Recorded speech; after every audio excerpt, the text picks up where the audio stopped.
Bom, pessoal, nessa aula vamos estudar algumas propriedades operatórias dos limites, certo? Imagine aqui uma função f de x e uma função g de x. Então, ele diz que o limite de fx quando x tende a A é igual a m, e o limite de g de x quando x tende a A é igual a n, né? Então, o primeiro caso aqui, né, é o caso da soma. Então, tem o limite de quando x tende a A de f de x mais g de x. Eu posso reescrever esse limite da seguinte forma. Então, limite de x tendendo a A da função fx mais o limite de x tendendo a A da função g de x. Da mesma forma, a subtração.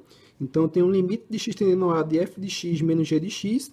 Eu posso reescrever como limite de x tendendo a A de fx menos o limite de x tendendo a A de g de x. Observem aqui, eu tenho um produto entre esses meus limites. Eu posso, da mesma forma, separar, né?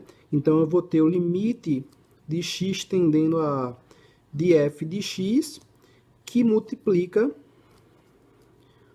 o limite de x tendendo a A de g de x. Observem, né, que nesse caso aqui, a minha resposta vai ser m mais n.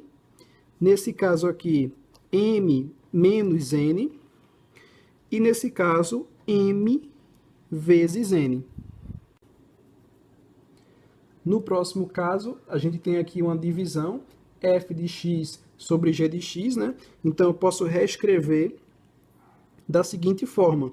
Eu vou colocar aqui o limite de x tendendo a A da função fx dividido pelo limite de x tendendo a A da função g de x. Ou seja, a minha solução seria m sobre n. Claro, né, que se esse n for diferente de zero, senão eu anulo a minha resposta, certo? Observem nesse caso o limite de x tendendo a A da função f de x elevado a n. Esse n eu posso elevar ele em todo o limite, ou seja, só vai ter, né, só vai me restar o limite de x tendendo a A da função fx e o resultado disso elevado a n. Ou seja, eu vou ter, no caso a função fx, a solução é m, então m elevado a n, né?